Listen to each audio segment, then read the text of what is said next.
Hello my fellow gamers and Going Medieval fans. This video is a guide on controlling room temperature and building basements as well as other underground rooms. I will show you how insulation game mechanic works, what increases and what decreases underground room temperature, why you need doors and separate rooms, where to add wooden beams to support roofs and prevent collapses, and many more things which are connected to this topic. You will see several kinds and sizes of basements that get different levels and layers and learn what makes them different and better or worse. In my previous tutorial and tip videos I showed you the building of a simple basement, but there is a lot more to learn about this topic, hence this separate video. You can find more videos like this in the playlist linked up here and in the description. Let's let's dive into this subject. Actually, digging in is more appropriate.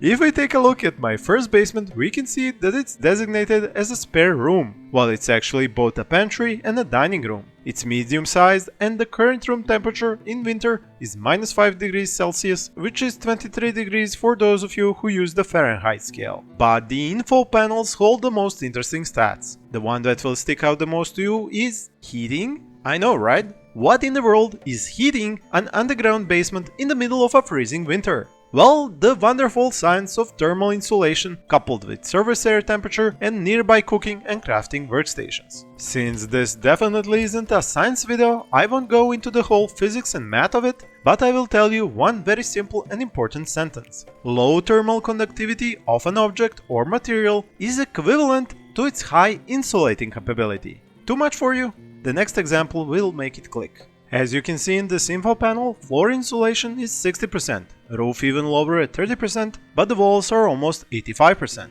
Why is there such a huge difference? Because of the material. Floor is a mix of ground dirt and wood tiles on top of it, roof is 100% thin wood tiles, and the walls are mostly pillars of dirt. These wooden walls, floors and roof tiles have a thermal insulation index of 0.6, while the ground and dirt walls have about 0.95. Going back to our sciencey sentence, high insulation capability equals low thermal conductivity, meaning that the dirt transfers almost no heat whatsoever, while wood transfers almost 50% of it. And that is where heating comes from in the middle of the winter in an underground basement, from all the wood materials used for walls, floors and roof tiles. Now armed with this knowledge, let's dig a new underground room in this hill over here. Note that I have made a kind of a hallway before expanding the room. This is something I will go into more details during this guide, as the length of the hallway has an effect on room temperature. The space I have ordered the villagers to dig is quite large and I am leaving no support pillars in place. You will soon see what will happen because of this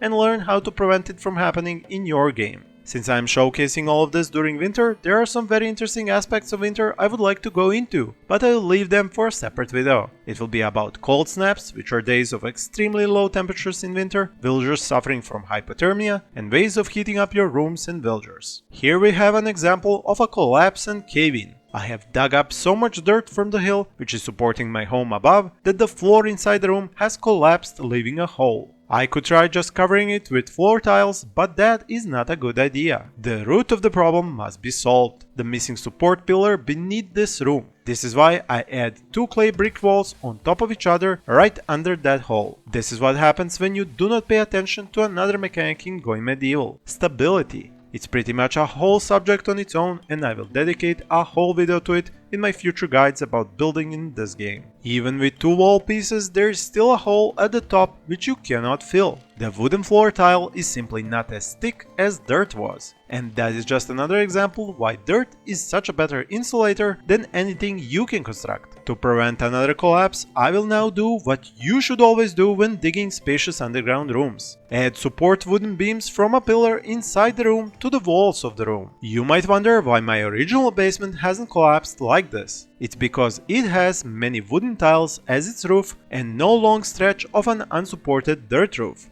That is the only downside of dirt: low structural connection to other dirt tiles. Once a door is added and constructed, the room gains a spare room status. If we check its temperature, it's about -6 degrees Celsius. But now the important factor: its insulation. 95% floor, 99% roof, 85% walls, and yet it has higher heating than the original basement. What is up with that, you might ask? Well, remember that this room is actually on the ground level. It is dug into a hill and not on the first underground level like the actual basement, so it's surrounded by the surface air temperature on 4 sides and top, while the actual basement only has the roof connected to the surface air temperature. The temperature released by the workstations for cooking and crafting next to these two rooms will affect the one on the ground level more than the one underground. I hope you don't mind taking a small break while I propose you help me out by hitting that like button, commenting about how much you have enjoyed Going Medieval so far, or ask me to explain anything else about it, and subscribe if you're not already to get notified when I post a new video. Now let's watch and see what happens as the entire floor is covered in clay brick tiles. These have the same thermal insulation as wood at 0.6. Instantly, the floor insulation of the room is at 60%, even before the tiles are constructed, but the average insulation has yet to catch up with the mat because it updates in real time as each new clay brick tile is constructed. By the time the final tile is finished, the total insulation is down to 78%.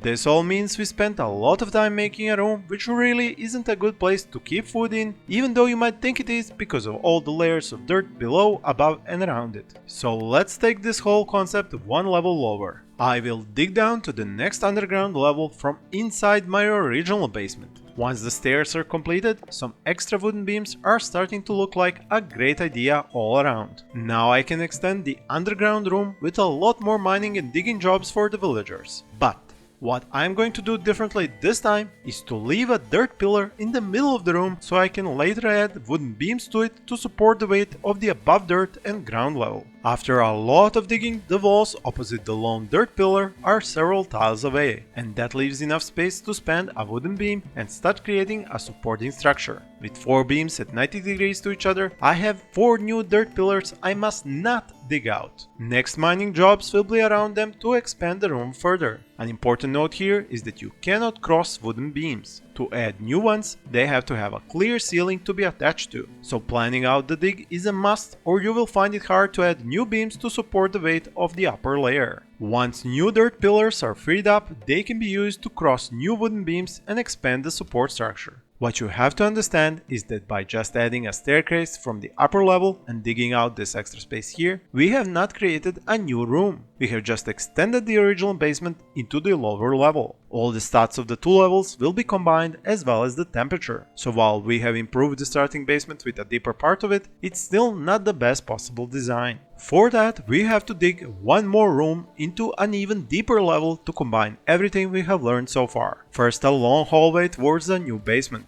then a door to separate the new space from the old room, then digging down to another depth layer, stairs so villagers can go down to it and dig more in that lower level, an entrance to that new level and another door to keep it separate from the hallway. Then it is time to dig more space for the ultimate basement. Maybe it could double for a dungeon.